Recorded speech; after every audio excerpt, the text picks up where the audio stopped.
proceed? Yes, Your Honor. Yes, Your Honor. You all need a couple minutes of time? We've already talked about it. Great.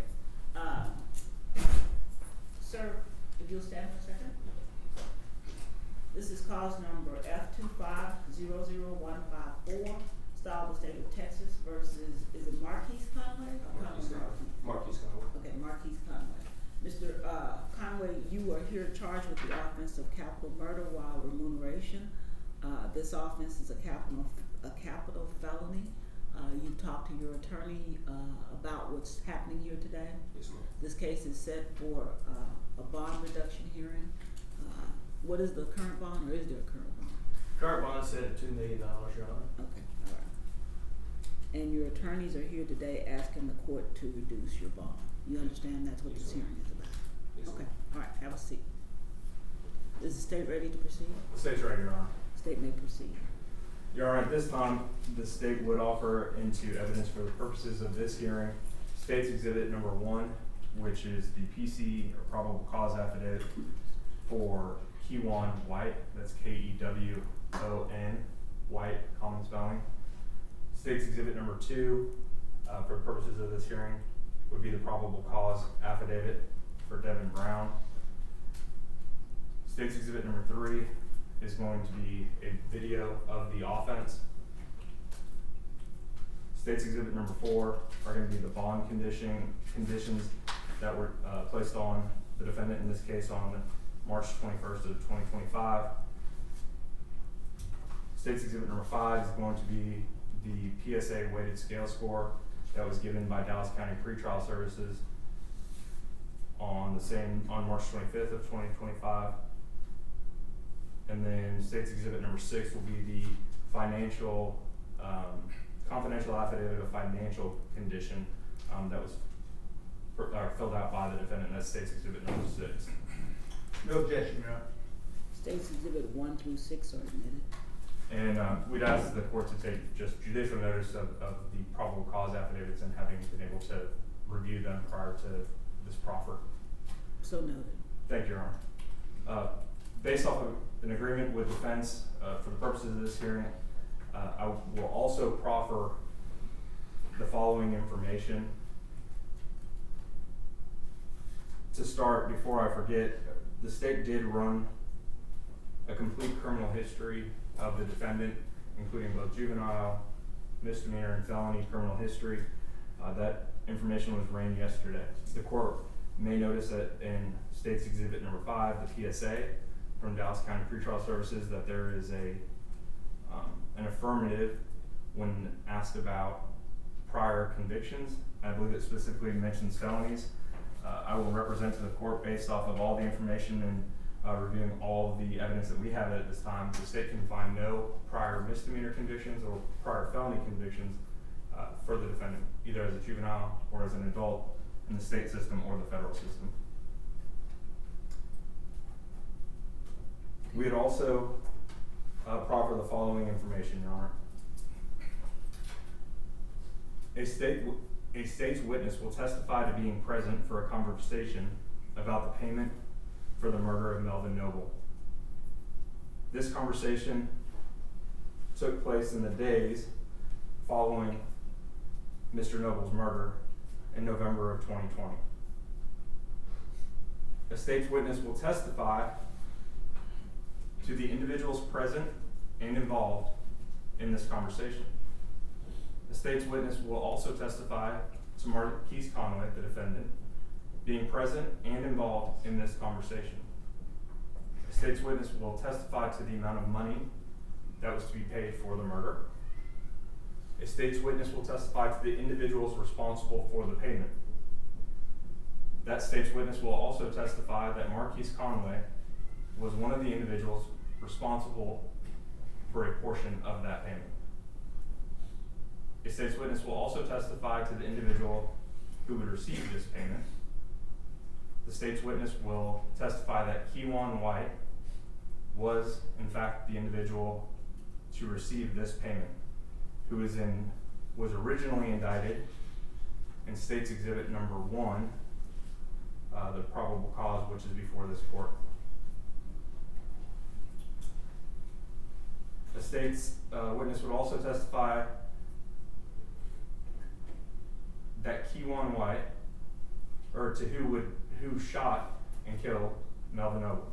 This witness would also testify to Keywan White being the individual who shot and killed Mr. Noble on November 11th of 2020. Again, this conversation took place in the days following Mr. Noble's murder. The state has also had an opportunity to review bank records of the defendant, Markies Conway. These records would show that the defendant drew $40,000 in the days following the murder of Melvin Noble. And for the record, that was a cash withdrawal. These records would correspond to the exact amount which the state's witness would testify to. In reviewing these records, the state also became aware and believed that they would show that the defendant had anywhere between $800 and $900, but more specifically, $870,000 between a checking account and a savings account with one particular bank. 370 of which was in a checking account, a little over 500,000 which was in a savings account.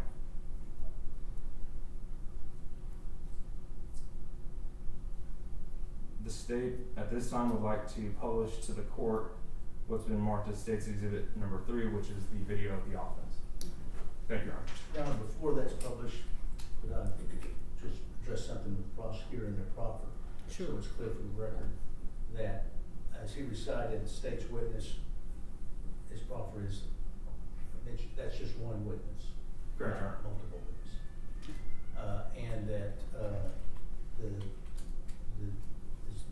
I don't recall if a specific in the proffer was when the date that this witness purported to hear this conversation. I do not have the specific date written down, but I know it was in the days following the offense. We do have evidence of when this could have taken place based off of cell phone data of when the defendant was in another state and then when he came back to Texas. So we believe we have a time frame. As far as the exact date, I do not have it this time. Anything else, Mr. Joe? No, Your Honor. Permission to publish, Your Honor. Yes. Y'all want the lights off? It's at the court's discretion. Oh. And Your Honor, this is, just for context, this is approximately noon on I-35 heading northbound. This video is taken from a Kroger 18-wheeler, and this is heading north I-35 into downtown Dallas on noon on November 11, 2020.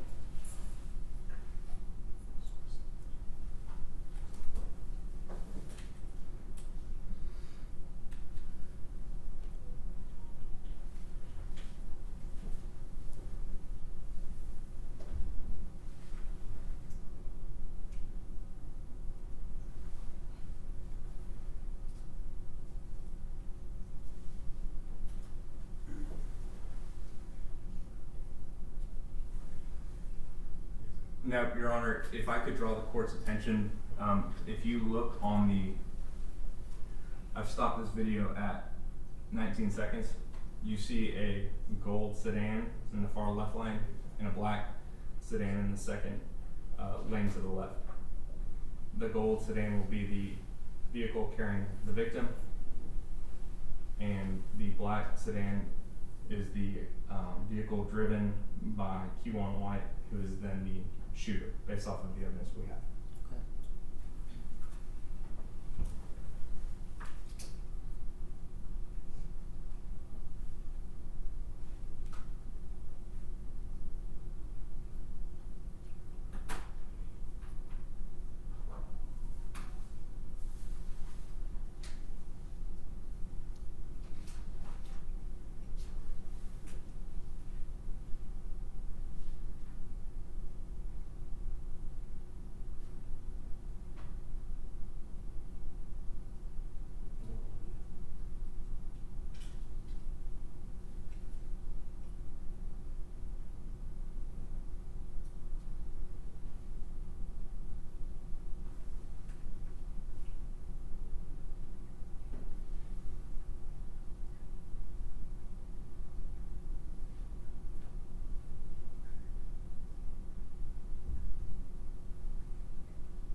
Your Honor, I'm gonna stop this at 1 minute and 37 seconds. The victim, does not return into the frame.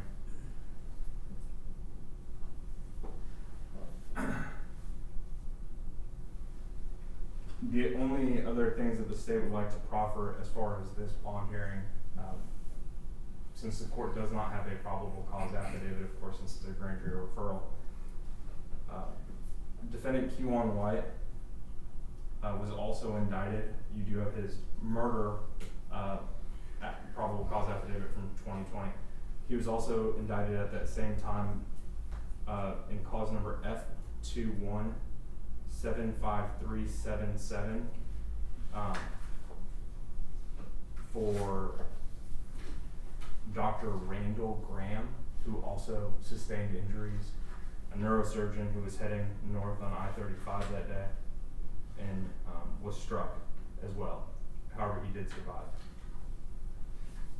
And finally, Your Honor, the last thing that I would proffer at this time would be that there were a total of 44 fired cartridge casings, all from the same style of firearm as far as the caliber that were recovered on the freeway on November 11, 2020.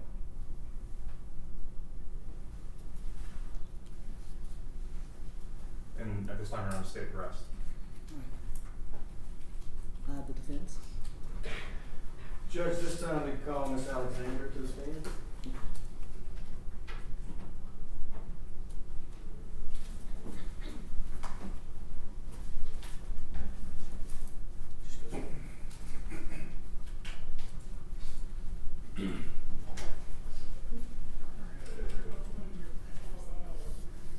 And raise your right hand, please. Do you swear or affirm that in all matters before the court, you will tell the truth, the whole truth, and nothing but the truth, so help you God? I do. You may be seated. May I proceed, Your Honor? Yes. Ms. Alexander, could you introduce yourself to the court and spell your last name for the court reporter? Yes, my name is Alma Jean Alexander, Alexander. I'm Markies' grandmother. Ms. Alexander, are you currently employed? No, I retired from Dallas County in 2014.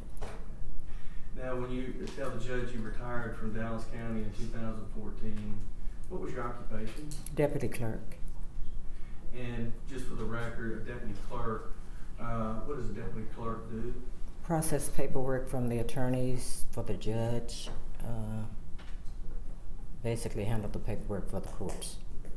And this is a building that you were employed, is that correct? Yes, it is. And back in the clerk's room, where in the old days we had a lot of paperwork, lawyers would take the file, take it back to the clerk. You would handle the file stamps and put all the papers into the file And type up the judgments. Type up the judgments. Can we back up a little bit? Just tell the judge a little bit about where were you born and when did you move to Dallas County? I was born in Washington, Arkansas. I moved to Dallas County when I was 11, so I've been here like 63 years. And being Markies' grandmother, could you explain the dynamics of your family as far as where are they located and how many grandchildren do you have and where does Markies fall in the family relationship? Okay, Markies was my first grandson, first grandchild. I have 11 grandchildren and 8 great-grands. Of course, Markies being the first grandchild, we were always close because you're excited with your first grandchild, so you try to do everything you can and instill in them good values. He's been a godsend to a lot of his family members. He helps everybody in the family. I know it's hard sometimes because when you have people pulling on you and you just trying to stretch money, you know, it doesn't always pan out. But he's always helped whenever needed. Let me interrupt you just a minute. When you say, let's just go back a little bit. Did he go to public schools here in Dallas County? Yes, he did. Was he born and raised here in Dallas County? Yes, he was. And does he currently work here in Dallas County? Yes, he's an entertainer. Okay, and as an entertainer, so we can explain to the court, what type of entertainment does he do? Music, And, has he done well in his music career? yes. And in the music career, you have a persona, is that correct? Yes, Okay. And it's a persona out there for your career is different within the family fold, is that right? right. Him being your grandson, did he go to church here in Dallas County? Yes, he went to church with me often. That was one of my requirements when he'd spend the weekend. And how often do you talk and have a relationship with Markies? When he's in town, 2 or 3 times a week. When he's out of town, sometime once a week. His relatives, are they here in the courtroom today? Yes. Yes, And is his mother back there in the courtroom? yes, she is. Okay, and for the record, could you just tell is that Miss Kimberly Rush? Right. Is his family here, are they all here in Dallas County or Dallas-Fort Worth Metroplex? Vicinity, yes. Are you here to just tell the judge he has sufficient ties to this community? Yes, he does. He does. Now, as far as, does he have any children? Yes, he has 2 sons, And how old are his children? 5 and 7. Is he, have you observed him being involved in his children's life? Yeah, we go to football games for the little ones all the time. He's always got them in sports. Okay, so he's out there in the community, coaching up his sons and other kids that play on the football team. Yeah, I call him the Joe Jackson of the sports. You call, Joe Jackson being Markies? Yeah, Joe Jackson was Michael Jackson's father. You know how he pushed them to be great and good. So I said that's what he's trying to do with his boys. I'm glad you cleared that up. There's other Joe Jacksons, but yes, I can get that Joe Jackson would be well involved in his family. So Yeah. you're telling the judge he's from Dallas County, significant ties, and he's involved with his family. As far as you're aware that he is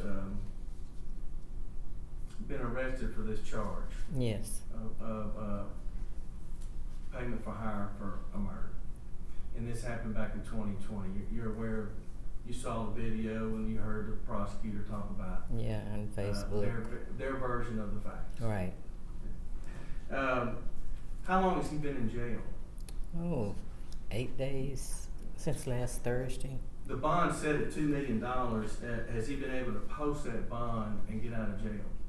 He's still sitting here. No, he hasn't. We're asking the court for a $250,000 bond based on, do you believe that Mr. Conway could post a $250,000 bond? I'm pretty sure we can get it together. And are you telling this court that he's not able to post a $2 million bond? No, he's not.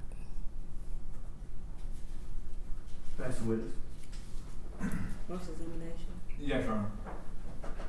Good morning, Ms. Alexander. Good morning. My name is Tommy Adams. If you have any questions with my questions, if I don't form them in a good way, please just ask me to repeat myself and I will do so, okay? Okay. I appreciate you being down here. I'm sure this is not an easy day for you. So, thank you. You worked for the Dallas County within the clerk's office up until 2014, correct? Correct. Now, Ms. Alexander, are you aware that there was a bond schedule that judges could set bonds on different level offenses within this courthouse? Yes. And are you aware that that bond schedule has since been done away with and was subject to a federal lawsuit against all of the district judges within Dallas County? No. Okay. Now, when you talk about your grandson being an entertainer, I mean, he's more than just an entertainer, correct? Yes. He's in fact a double platinum artist, correct? Right. Now,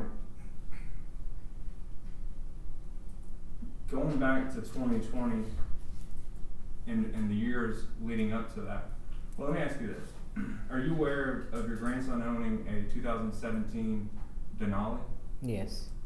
And what does that Denali, what is special about that Denali? It's bulletproof. It's bulletproof. Now, Ms. Alexander, I can't imagine in all your years working here at the clerk's office that you ever felt like you needed a bulletproof vehicle. I don't need one. Now, Ms. Alexander, would you agree with me that in 2020 and the years leading up to 2020, that there was a lot of stuff going on in the city of Dallas surrounding, and to be quite honest, our victim Melvin Noble and your grandson Markies Conway? I try not to delve into Facebook and hearsay, because I know him for myself, so, Well, let me ask it this way: are you aware your grandson was shot in Plano? yeah, I was there. You weren't there at 3 a.m., were you? I was at the hospital. Correct. Okay. Mhm. But you would agree with me that even if you're not on Facebook, I mean, this stuff was on TMZ. I think your grandson even did a interview on TMZ with those folks on live TV about this. So you're aware that there was a back and forth going on in this city involving your grandson as well as Mr. Noble, the complainant in this capital murder case. You're aware of that at least, right? Yeah, somewhat. Okay. Is that the reason your grandson felt the need to get a bulletproof Denali? No, he felt the need because people are jealous and you don't know who's gonna do what, when or where.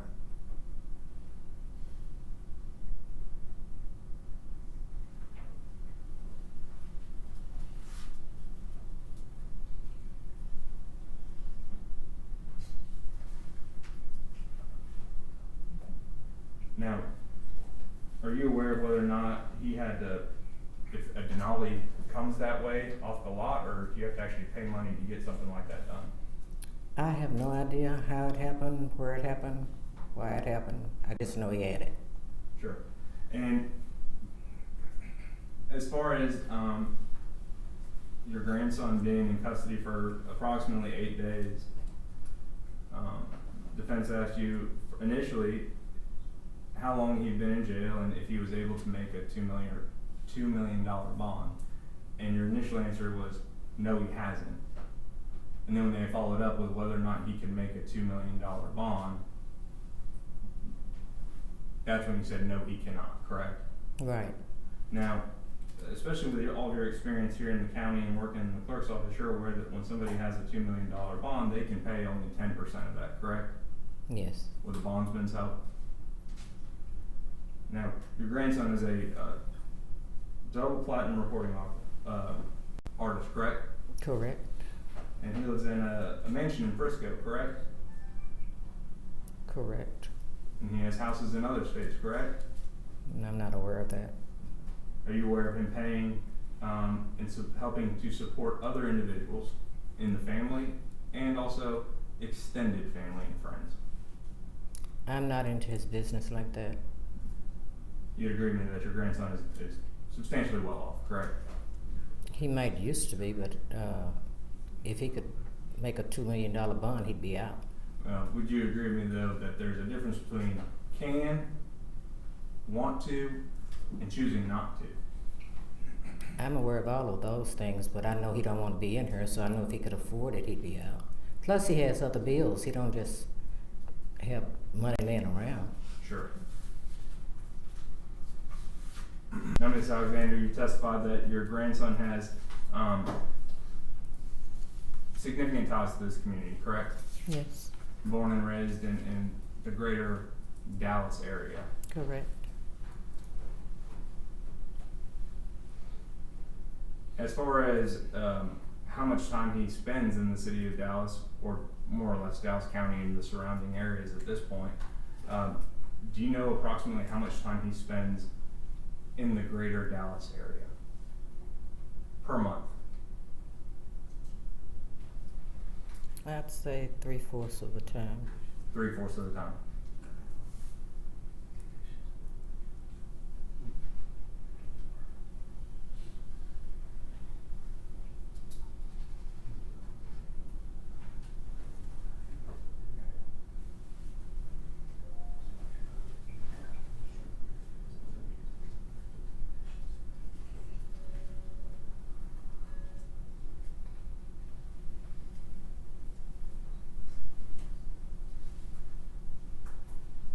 Now, just as far as his ability to travel and nature of that, like planes and getting around, you're aware that he travels quite a bit via private jet, commercial, all of that, correct? Yes. Does he have access to his own private jet? No.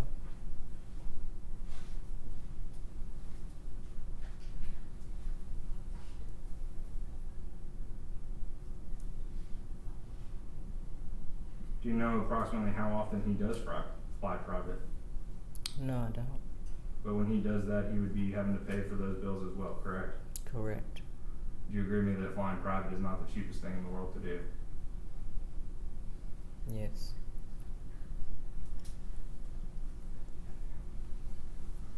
Nothing further from the state, Your Honor.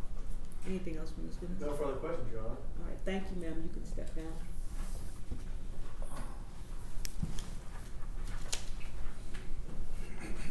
You have another witness?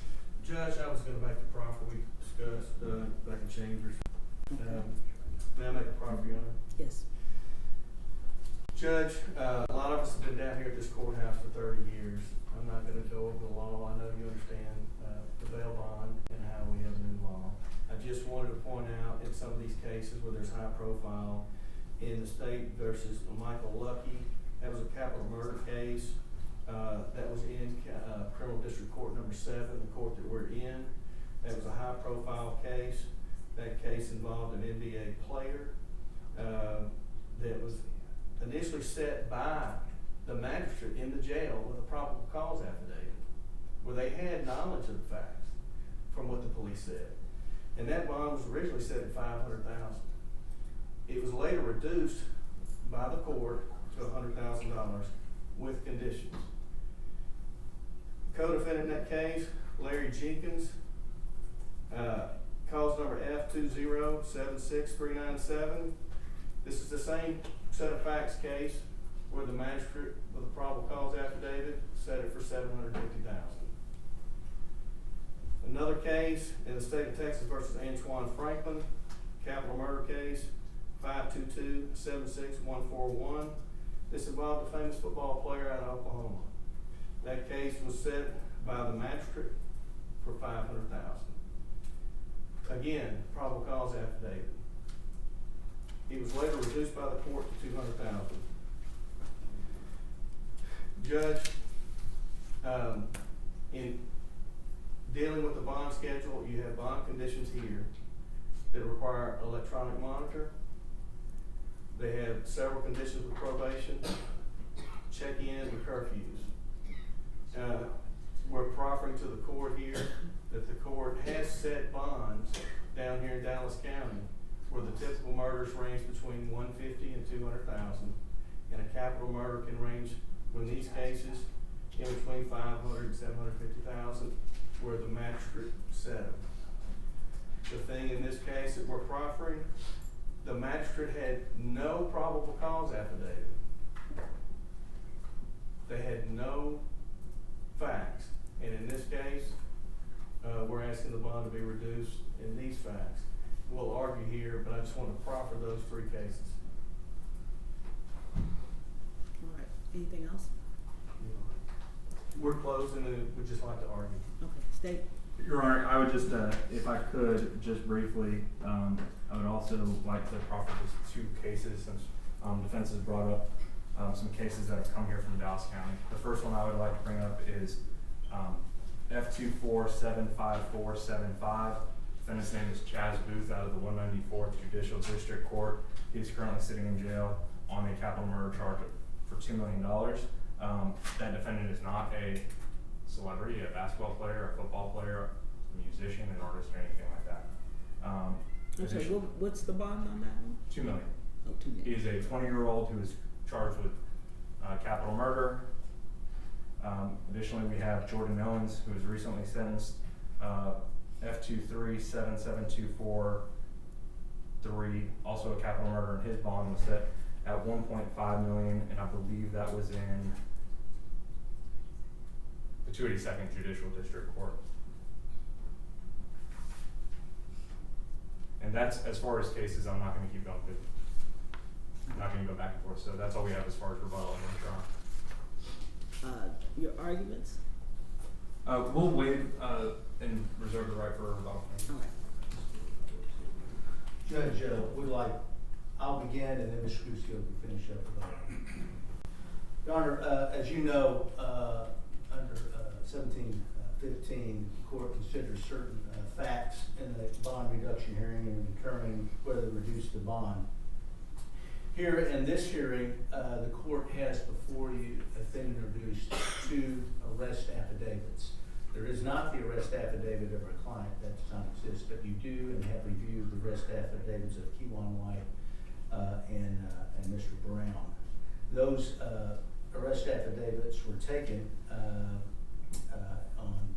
Kewan White was December 8, 2020, Devin Brown, March 18th of 2021. The offense itself is approximately 4 years and 4 months ago when it occurred. You carefully reviewed those affidavits and set out how the offense, when you saw the video, nowhere in those affidavits is there any mention of our client, any mention of his role, any mention of connection to this case in either one of those affidavits that you have before you that you can consider. As far as the proffer given by the state, they choose what they can proffer. They said they have one person who overheard a conversation after the incident that happened on the highway in which he heard money being discussed and our client present at that during that conversation about paying money.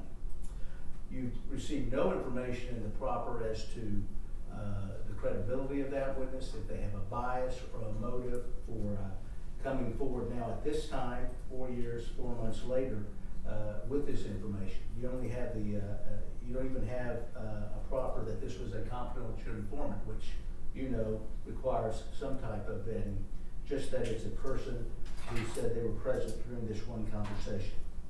And that's the only evidence that you have before you this hearing that connects him to this offense. The state also proffered a bank record that said there was after the incident in November of 2020, there was a withdrawal of $40,000 cash. No proffer was made as to if that money there was traced anywhere to the other defendants charged in this offense. You've received no information of a text message, any message on social media platform that our client paid for this murder, any type of remuneration, no recording of any sort, just this person who came forward and said he overheard this conversation. As far as the bank records go, the only thing in evidence before the court are records that were back in 2020 when they quoted 2 different accounts which accounted for $800,000. You've heard no evidence as to his current financial bank records and what is in there. You only have before you testimony of the defendant's grandmother who told you he cannot make the bond, has not been able to make the bond, he cannot make a $2 million bond. I'll let Mr. Guscio finish with the other parts of the argument. Judge, thank you. I'm not going to go back over what Mr. Shook said. What the court has before you is a case that's been investigated for 5 years, and my client, Conway, is a citizen in this community that has no flight issues. He has not left this community. He stays in this community. His family is sitting right back here in the courtroom that showed up to the support in this community. A big factor of this is that he has significant ties to this community. The current bond conditions that you have in place with a leg monitor would be whatever concerns that the state may have or the court may have to know where he is. His grandmother has worked down here and understands how to communicate with the court. We have people, and the bond restrictions of that, the court is aware of how significant the bond restrictions are in keeping them and writing a bond. Judge, we're coming at this is a significant oppressive and punitive bond under the law in our opinion. We believe that the magistrate, when she set this bond, did not have any evidence in front of her and set it high. We also believe that after 8 days, had he had the money, he would have posted it, and he's sitting here in jail. And that those cases that State and I have talked about, the court is well aware of a wide range that you have, but given these facts that Mr. Shook went over with no corroboration, we don't know anything about their case, this witness, who they are, not we, the court doesn't. And given the facts presented, we're asking you to reduce this bond to an appropriate amount where he can abide by the conditions and come to court and we can fight this case. Okay, thank you. State? Yeah, sure, just briefly. In regards to an individual's ability to pay the bond, Ms. Alexander testified specifically that she is not involved in her grandson's business and doesn't keep up with his financial stuff. So she really was not in a position to testify what he can and what he cannot afford. She did testify to the fact that he is a double platinum, I believe as of recently 2 weeks ago, recording artist, that he travels about a quarter of the month, that he lives in a mansion in Frisco, that he drives a Denali, a bulletproof Denali, which also will lead into safety concerns. So the only thing that the court has as far as ability to pay or not to do it, or not having an ability to pay this bond, is the bank records which I've proffered to the court, as well as his own grandmother saying that he's a successful artist living in a mansion up in Frisco, that flies on private jets and travels. The important thing about the Denali is not just the fact of the cost and all of that, but it's the fact that when we're talking about safety concerns for the community, and one of the factors that the court should take into consideration is, if this individual were to get out, is there a viable safety concern? The fact that the defendant has a bulletproof vehicle and drove one at the time and was arrested in it 8 days ago, that should tell you all you need to know. And that's not just based off of pure jealousy. Your Honor has been doing this long enough to know that is based off of something much greater than just pure jealousy.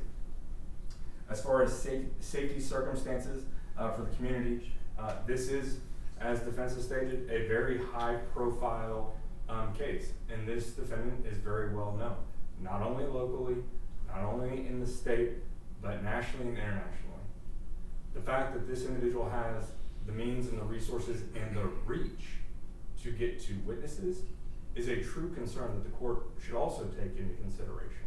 And that this was part of a bigger thing that was going on in 2016, 17, 18, 19, 20, culminating in the death of Melvin Noble. The circumstances surrounding it are not only the offense in itself, but the circumstances building up to Mr. Noble's death. And Your Honor, I didn't want to go back and forth with the defense on proffering cases of bonds and $2 million and $3 million bonds, but the truth is, this is a capital murder for remuneration. And the defendant is charged with paying other individuals to take another human life. And he has the financial means and the reach to do it. In fact, I think it's important that there was another victim. This was at noon on I-35 leading into downtown Dallas. 44 fired cartridge casings. Who knows how many others were knocked away by the cars that kept driving by. Melvin Noble was hunted down on November 11th in 2020, a beloved son of Dallas. It could have been so much worse, and that's a terrible thing to say when it's a capital murder for remuneration, where he has paid another man to hunt down and kill somebody in broad daylight. Your Honor, based off of all the testimony and the facts that have been presented in this court, we'd ask that you leave the bond where it is at, currently at $2 million. All right, let me have the exhibits, and then if you all will give me about 10 minutes, I'll respond.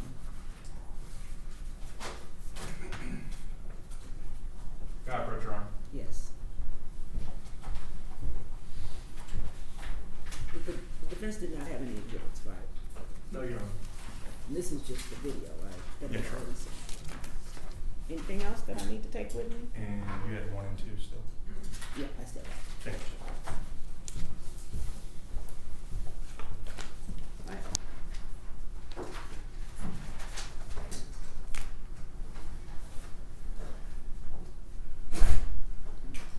Okay, the court, is the court order ready? Yes, Judge. All right, the court's ready to make my ruling. The court is going to reduce the bond to $750,000. The court took into consideration, certainly, the biggest consideration was the offense, the severity of this particular offense. It's pretty egregious to watch that video. But the court also took into consideration the evidence or lack of evidence that the state presented. That was a factor also. Another concern I had was the financial statement that the defendant was to put on file. He didn't seem to take that very seriously at all. And that causes me a concern about whether or not he's taking seriously the allegations against him. So I am going to set the bond at $750,000 with the bond conditions that were already set. But included on that, I want it to be very clear, Mr. Conway, that you are to have no contact, direct or indirect, no threatening or harassment of any victim, witness, co-defendant. If it's you or anybody on your behalf, there's going to be a problem. Do you understand that? Yes, ma'am. Okay, you all can stand, I'm talking to you now. So that's gonna be a concern, and then I want to make sure that you provide the court with correct information regarding your person of contact, because basically this affidavit seemed to be your way of saying, forget y'all. I don't want you open your mouth. Yeah. Seemed to be your way of saying, forget y'all. So you need to provide correct, accurate information regarding who is your person of contact should there be any type of problem. I hope that you're taking this seriously because your responses in this affidavit kind of indicate that you're not. You understand me? Yes, ma'am. Okay. Is there anything else? No, you're gonna say, Your Honor. Anything else from the defense? No, Your Honor. All right, thank you. Thank you, Judge.